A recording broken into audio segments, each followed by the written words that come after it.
Hello guys, welcome back to our channel. என்னுடைய video நீங்கள் first time பார்க்குறதா இருந்தால் சப்ஸ்கிரைப் பண்ணிக்கோங்க, ஆளுங்கிற பட்டனையும் கிளிக் பண்ணிக்கோங்க. அப்போ தான் நான் போடுற வீடியோஸ் உங்களுக்கு நோட்டிஃபிகேஷனில் வரும். வீடியோ மிஸ் பண்ணாமல் பார்க்கலாம். இன்றைக்கி என்ன வீடியோ பார்க்க போகிறேன்னா, என்னுடைய சண்டே ரொட்டீன் விளாக் தான் பார்க்க போகிறீங்க.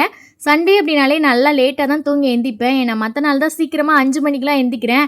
இன்றைக்காவது கொஞ்சம் நல்லா தூங்கிக்கலாம் அப்படின்னு தான். ஆனால் எனக்கு முன்னாடியே ட்ரிஷானும் அவங்க அப்பாவும் கொஞ்சம் முழிச்சிருவாங்க. முந்தின நாள் நைட்டே என்னென்ன திங்ஸ்லாம் வாங்கணும்னு சொல்லிவிட்டு நான் அவங்களுக்கு லிஸ்ட்டு கொடுத்துருவேன். அதனால் அவங்க 2 பேரும் காலையில் எழுந்திரிச்சோடனே நேராக மார்க்கெட் போய் என்னென்ன வாங்கணுமோ வாங்கிட்டு வந்துடுவாங்க. அதுக்கப்புறம் நம்ம நேராக சமையல் ஆரம்பிக்க வேண்டியதான். டீ இல்லைன்னா காஃபி ஏதாவது போட்டு குடிச்சிட்டு வேலையை ஆரம்பிக்கலாம் அப்படின்னா இன்னும் கொஞ்சமே லேட் ஆயிடும். அப்படி சோம்பேறித்தனமாக நம்ம உட்காந்துருவோம். அதனால் ஃபஸ்ட்டு காலையில் வந்து ஏதாவது சமையல் பண்ணி டேரெக்டாக சமையல் தான் காலையில் சாப்பாடே சாப்பிட்றது. அதுக்கப்புறம் தான் டீ காஃபி ஏதாவது போட்டு குடிப்போம். ஃப்ரிட்ஜில் மாவு இருந்துச்சு அப்படின்னா நான் வந்து மோஸ்ட்லி மீன் குழம்பு தான் வச்சுருவேன். ஏன்னா காலையிலே வச்சுட்டோம் அப்படின்னா சும்மா நைட்டு வர 3 வேளைக்கும் அதே போட்டு தள்ளிடலாம். இது மாவு இல்லை அப்படின்னா உளுந்தங்கஞ்சி அப்படி ஏதாவது பண்ணுவேன். அப்படி உளுந்தங்கஞ்சி தான் பண்ண போகிறோம் அப்படின்னா சிக்கன் மட்டன் தான் ஏதாவது வாங்கிட்டு வர சொல்லுவேன். இல்லை மாவு இருந்துச்சு அப்படின்னா காலையில் மீனையும் வாங்கிட்டு வர சொல்லிடுவேன். இன்றைக்கி ஹஸ்பண்ட் வந்து ஊளி மீன் தான் வாங்கிட்டு வந்தாங்க. எனக்கு இங்கே வந்ததுக்கப்புறம் இந்த ஊளி மீன் தான் ரொம்ப பிடிச்ச மாதிரி இருக்குது. இந்த சீலா மீன்ட்டு, அதாவது சென்னை சைட்லலாம் வஞ்சிர மீன் சொல்லுவீங்க. அந்த மீன் வந்து பார்த்திங்கன்னா ஃப்ரை பண்ணுறதுக்கு ரொம்ப டேஸ்ட்டாக இருக்குது. ஆனால் குழம்புக்கு அது என்னமோ ஒரு மாதிரி கடுத்து கிடந்த மாதிரி தான் இருக்குது. மற்றபடி வெள்ளை வாவல், கருப்பு வாவல் அது வாங்குவோம், அதுவும் நல்லா தான் இருக்கும். ஆனால் அதை விட எல்லாத்தையும் விட இந்த ஊளி மீன் தான் ரொம்ப டேஸ்ட்டாக இருக்கிற மாதிரி எனக்கு ஃபீல் ஆகுது. குழம்புக்கெலாம் பார்த்திங்கன்னா இந்த ஊளி மீன் ரொம்ப டேஸ்ட்டாக இருக்கும். ஸோ அதனால் நான் மோஸ்ட்லி அதை தான் வாங்கிட்டு வர சொல்லுவேன். ஊளி மீன்லேயே பார்த்திங்கன்னா நல்லா பெரிய பெரிய மீனாக இருக்கும். நல்லா வெட்டினாலே அந்த ரவுண்டு பெரிய ரவுண்டாக வரும். அந்த மாதிரி நல்லா பெரிய மீனாக வாங்கிட்டு வாங்க அப்படின்னா என்னுடைய ஹஸ்பண்ட் சொல்லுவாங்க, அந்த பெரிய மீன்லாம் அவ்வளோவா டேஸ்ட் இருக்காது. இந்த மாதிரி எடைப்பட்ட சின்ன மீனும் இல்லாமல் பெரிய மீனும் இல்லாமல் எடைப்பட்டதாக இருக்கும்ல, அதுதான் டேஸ்ட் நல்லாயிருக்கும். அதெல்லாம் ரொம்ப வயசான மீனுக்கு வந்து அந்த டேஸ்ட் இருக்காது அப்படின்னு சொல்லுவாங்க. ஸோ அதனால் அவங்க தான் பார்த்து வாங்கிட்டு வருவாங்க. அதுக்கப்புறம் மீன் குழம்பு வந்து நான் எப்படி ஈஸியாக பண்ணலாம் அப்படின்னு சொல்லிட்டு நிறைய வீடியோவில் நான் சொல்லியிருப்பேன். எங்கள் ஊர் சைட்லலாம் பார்த்திங்கன்னா மொத்தமாக எல்லாத்தையுமே கூட்டியே போட்டு அப்படி நேராக அடுப்பில் தூக்கி வச்சுருவோம். அதுதான் அதுக்கு வந்து பார்த்திங்கன்னா தேங்காய், சீரகம், சின்ன வெங்காயம் இதை நல்லா மையாவே அரைச்சிக்குவோம். நார்மலாக விட குழம்பை விட மீன் குழம்புக்கு இன்னும் நல்லா நம்ம வந்து மையாக அரைச்சிக்கிட்டோம் அப்படின்னா டேஸ்ட் நல்லாயிருக்கும். ஸோ அதெல்லாம் போட்டு புளி தண்ணியெல்லாம் போட்டு அது கூட பார்த்திங்கன்னா 2-3 பச்சை மிளகா, அதுக்கப்புறம் கொஞ்சம் கருவேப்பிலை கட் பண்ணி போட்டு இந்த மாதிரி ரொம்ப ஈஸியாக பண்ணுவோம் எங்கள் ஊர் சைடு. அதாவது தூத்துக்குடி, திருநெல்வேலி, கன்னியாகுமரி சைட்லலாம் பார்த்திங்கன்னா வெங்காயம் தக்காளி போட்டு வதக்கி அதுக்கப்புறம் புளி தண்ணி ஊற்றி அந்த மாதிரி ப்ராசஸ் பண்ண மாட்டோம். மோஸ்ட்லி பார்த்திங்கன்னா இந்த மாதிரி மொத்தமாகவே கூட்டியே போட்டுருவோம்.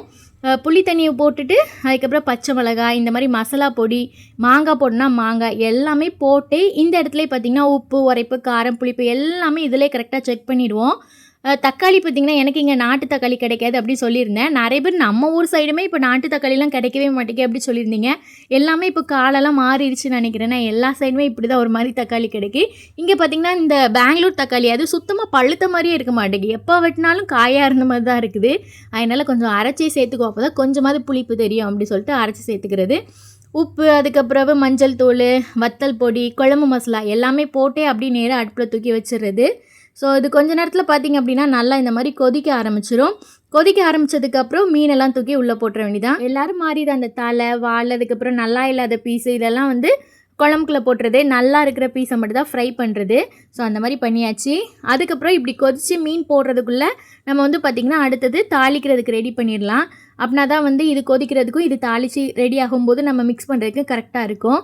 ஸோ எப்பவும் போல் தான் எண்ணெய், கடுகு, அப்புறம் எங்கள் ஊர் சைடு கொஞ்சம் வெந்தயம் சேர்ப்பாங்க. என்னால் வெந்தயம், அப்புறம் நான் எப்போவுமே தாளிக்கும் போது இப்படி கீழே எடுத்து வச்சுட்டு தான் பண்ணுவேன். அப்போ தான் பார்த்திங்கன்னா ஸ்டவ்வில் அந்தளவுக்கு ரொம்ப ஒன்றும் தெரிக்காது நமக்கு. ஸ்டவ் கொஞ்சம் வீணாகாமல் இருக்கும், அதுக்காக தான். ஸோ இப்படி பண்ணிவிட்டு அதுக்கப்புறம் நேராக பார்த்திங்கன்னா அது நல்லா கருப்பாக கரிஞ்சி வந்ததுக்கப்புறம் குழம்போடு சேர்த்து நல்லா மிக்ஸ் பண்ணி விட்டுறது. மிக்ஸ் பண்ணதுக்கு அப்புறம் பார்த்திங்க அப்படின்னா சிம்மில் வச்சுட்டு மூடி போட்டுட்டோம் அப்படின்னா ஒரு 10 நிமிஷத்தில் நல்லா எண்ணெய்லாம் பிரிஞ்சு குழம்பு வந்து நல்லா சூப்பராக ரெடி ஆயிரும். ஸோ இந்த மாதிரி தான் மீன் குழம்பு வைப்பேன். ரொம்ப ஈஸியாக வச்சிடலாம். ஃபஸ்ட்டு அந்த தேங்காய், சீரகம் இதை மட்டும் அரைக்கிறதுக்கு கொஞ்சம் கஷ்டமாக இருக்கும். அப்புறம் பார்த்திங்கன்னா டக்கு டக்குன்னு பண்ணிட்டோன்னா ஈஸியாக ஆயிரும். அதுக்கப்புறம் மீனை ஃப்ரை பண்ணிடலாம் அப்படி சொல்லிட்டு மசாலாலாம் மிக்ஸ் பண்ணிவிட்டேன். மீனுக்கு வந்து நான் சிக்கன் 65 மசாலா, அப்புறம் இஞ்சி பூண்டு paste, garam masala, pepper powder, வத்தல் பொடி, அதுக்கப்புறம் கொஞ்சம் எலுமிச்சை சாறு இதெல்லாம் போட்டு தான் மிக்ஸ் பண்ணுறது. இதையும் காலையிலே நம்ம போட்டு இப்படி மிக்ஸ் பண்ணி வச்சிட்டோன்னா மதியம் நம்ம பொரிக்கிற வரை பார்த்திங்கன்னா நல்லா ஊறிட்டே இருக்கும். அப்போது எவ்வளோத்துக்குள்ளே ஊறுதோ அவ்வளோத்துக்குள்ளே டேஸ்ட் இருக்கும் அப்படி சொல்லுவாங்க. ஸோ அதனால் அதையும் பண்ணி கையோடு காலையிலே நம்ம மோஸ்ட்லி இந்த மாதிரி வேலையை முடிச்சிடலாம் அப்படின்னு நினைப்பேன். இப்படி மிக்ஸ் பண்ணி வச்சாலே பார்த்திங்கன்னா கண்டிப்பாக காலையிலேயே நம்மளுக்கு ஒரு 2-3 துண்டாவது ஃப்ரை பண்ணி சாப்பிட்ணும் அப்படின்னு தோணிடும். ஸோ அதனால் பார்த்திங்கன்னா கையோட தோசையும் சுட ஆரம்பிச்சிட்டு அப்படியே வந்து ஃப்ரையும் பண்ணிடலாம் அப்படின்னு நினச்சிருந்தேன்.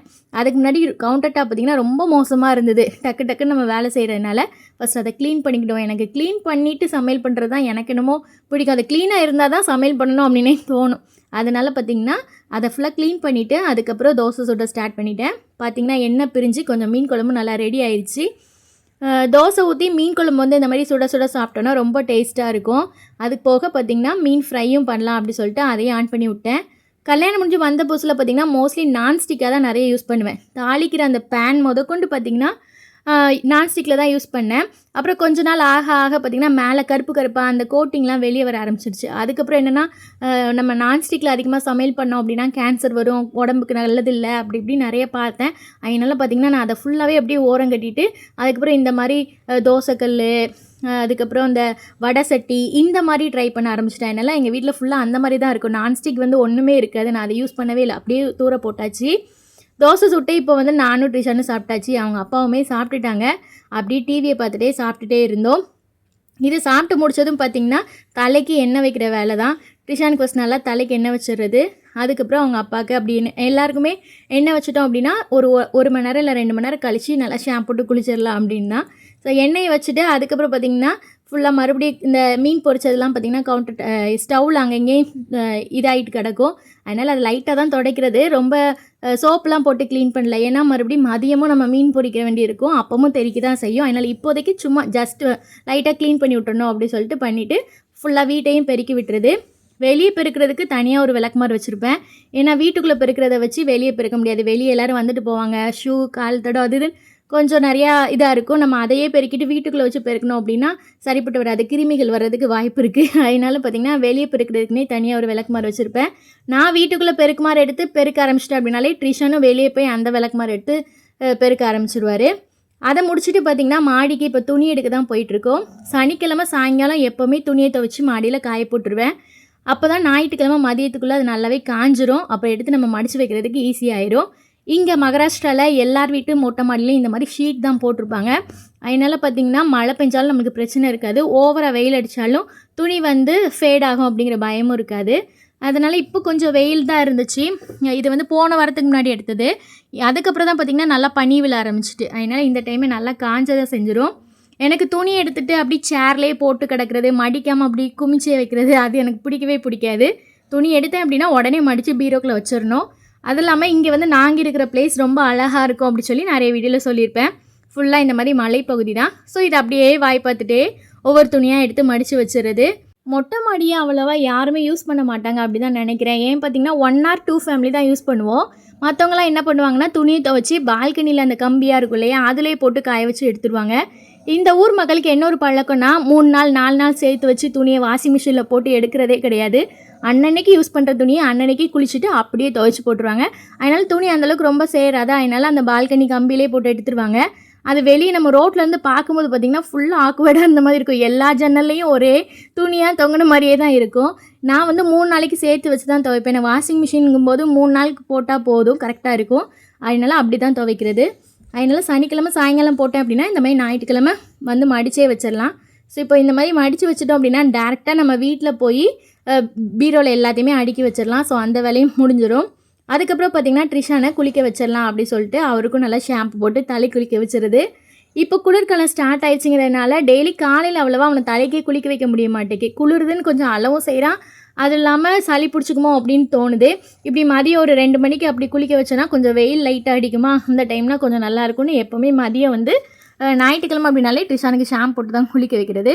துடைக்கிறதுக்குள்ளே பார்த்திங்கன்னா அவரே சீப்பு எடுத்து தலை சீவிடுவேன் அப்படின்னு சொல்லிட்டு சீவிட்டுருக்காரு. மதிய சாப்பாடுக்காக சாதம் வச்சிடலாம் அப்படின்னு நினச்சிட்டேன். சண்டே அப்படின்னாலே பார்த்திங்கன்னா நைட்டுக்கும் சேர்த்தே சாதம் பண்ணிடுவேன். ஏன்னா நைட்டு வெளியே எங்கேயாவது போயிட்டு வருவோம், வந்ததுக்கப்புறம் எதாவது சமைக்கணும் அப்படின்னா கஷ்டமாக இருக்கும். அதனால் நைட்டுக்கும் சேர்த்தே வர மாதிரி குழம்பு சாதம் எல்லாமே பண்ணிடுறது. சாதத்தை அடுப்பில் வச்சுட்டு அப்புறம் நான் குளிச்சுட்டு வந்தேன் அப்படின்னா கரெக்டாக இருக்கும். அதுக்குள்ளேயே சாதமும் வெந்துடும். ஹஸ்பண்டும் அதுக்குள்ளேயே மீன் வந்து ஃப்ரை பண்ண ஸ்டார்ட் பண்ணிட்டாங்க. சாதம் இங்கே வெந்துருச்சு. ஸோ இப்போ வடிச்சிட்டு மீனையும் ஃப்ரை பண்ணிவிட்டு சாப்பிட வேண்டியதான். இந்த கேப்பில் ஹஸ்பண்டும் போய் ஃப்ரெஷ் ஆகிட்டு வந்துடுவாங்க. நான் எப்போவுமே லைட்டாக வந்து தண்ணி வடிக்கிறதுக்கு வந்து இப்படி தான் பண்ணுவேன். சிங்கில் பைப்பை ஓப்பன் பண்ணி விட்டுருவேன். லைட்டாக தண்ணிலாம் வெளியே வந்துடும். அதுக்கப்புறம் பார்த்திங்கன்னா இந்த மாதிரி ஸ்டவ்வில் தூக்கி ஒரு நிமிஷம் கூட இல்லை, ஒரு நிமிஷத்துக்கு ரொம்ப கம்மியாக வச்சிட்டோம் அப்படின்னா மீதி இருக்கிற தண்ணியெலாம் கொஞ்சம் இதாயிரும். எனக்கு வந்து அந்த கவுத்தி இப்படி வடிப்பாங்களே, டம்ளரை வந்து உள்ளே சொருகி வச்சு அந்த மாதிரி பண்ணுறது நான் ஃபஸ்ட்லேருந்து பழகவும் இல்லை. எனக்கு ஒரு பயம், அப்படின்னா அது கீழே விழுந்துருமோ, அப்புறம் நம்ம பண்ண சாதெல்லாம் வேஸ்ட் ஆயிரும் அப்படின்னு சொல்லிட்டு கல்யாணம் முடிஞ்ச புதுசுலேருந்தே இந்த மாதிரி தான் பண்ணுவேன். ஃபஸ்ட்டு ஒரு நிமிஷத்துக்கு அப்படி பிடிச்சிக்கிட்டே நிற்பேன். தண்ணி கொஞ்சம் கொஞ்சமாக வடிஞ்சு லாஸ்ட்டாக கொஞ்சம் ஸ்டாப் ஆகும் இல்லையா, அந்த டைம் நேராக தூக்கி இப்படி அடுப்பில் வச்சிடுறது. அப்படின்னா மீதி உள்ள தண்ணியும் போயிடும். அதுக்கப்புறம் 2 பேரும் எல்லாருமே உட்காந்து நல்லா சாப்பிட்றது. சாப்பிட்டுட்டு ஒரு மணி நேரம் இல்லை 1.5 மணி நேரம் குட்டியாக தூக்கம் போட்டு எழுந்திப்போம். டீயை போட்டு குடிச்சிட்டு மார்க்கெட் சைட் கிளம்பிடும். கிட்டத்தட்ட 7 மணி ஆயிரும் மார்க்கெட் போகிறதுக்கே.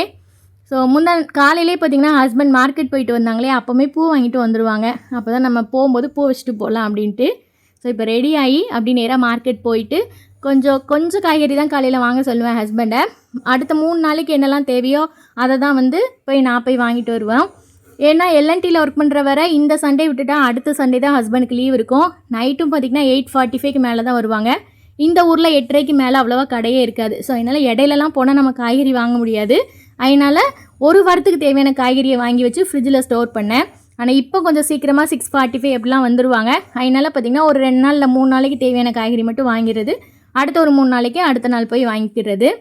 இந்த ஊருக்கு வந்ததுக்கப்புறம் தான் இந்த ஸ்கூட்டி வாங்கினோம். கல்யாணம் முடிகிறதுக்கு ஒரு 2 மாதத்துக்கு முன்னாடியே ஹஸ்பண்ட் வந்து இந்த ஸ்கூட்டி வாங்கிட்டாங்க. செகண்ட் ஹேண்டாக தான் வாங்கினாங்க, மகாராஷ்டிராவில் தான் வாங்கினாங்க. இப்போ கிட்டத்தட்ட ஒரு 5.5 வருஷம் ஆயிடுச்சு. அதனால் அது ஒரு நல்ல கண்டிஷனில் தான் ஓடிட்டுருக்கு. இங்கேருந்து ஒடிசாவும் அந்த வண்டி போயிட்டு வந்துருச்சு. நம்ம வந்து மேக்ஸிமம் ரொம்ப தூரம் எப்போவுமே ட்ராவல் பண்ணுறதே கிடையாது. மேக்ஸிமம் பார்த்திங்கன்னா ஒரு மணி நேரம் ட்ராவல்குள்ளே இருக்கிற ஏரியா தான் மார்க்கெட்டுக்கு இப்படி தான் போயிட்டு வரதுனால இந்த வண்டி அது வந்து ஓரளவுக்கு நல்லா ஓட தான் செய்யுது. ட்ரிஷான் பார்த்திங்கன்னா அவனுடைய வாட்டர் பாட்டிலையும் உடச்சிட்டான். ஸோ அதனால் அப்படி வாட்டர் பாட்டில் வாங்கிட்டு இந்த கடையில் பார்த்திங்கன்னா ரோல் ரொம்ப நல்லாயிருக்கும், அதையும் வாங்கி அப்படி சாப்பிட்டுட்டு வீட்டுக்கு வந்தோம். சண்டே இப்படி தான் எப்போவுமே ரொட்டீனாக போகும். ஓகே கைஸ், வீடியோ பிடிச்சிருக்குன்னு நினைக்கிறேன். வீடியோ பிடிச்சிருந்துச்சுன்னா லைக் பண்ணுங்கள். மகாராஷ்டிரா பற்றின வீடியோஸ்க்கு சேனலை சப்ஸ்கிரைப் பண்ணுங்கள். உங்கள் ஃப்ரெண்ட்ஸ் அண்ட் ஃபேமிலிக்கு ஷேர் பண்ணி சப்போர்ட் பண்ணுங்கள். பாய், டேக் கேர்.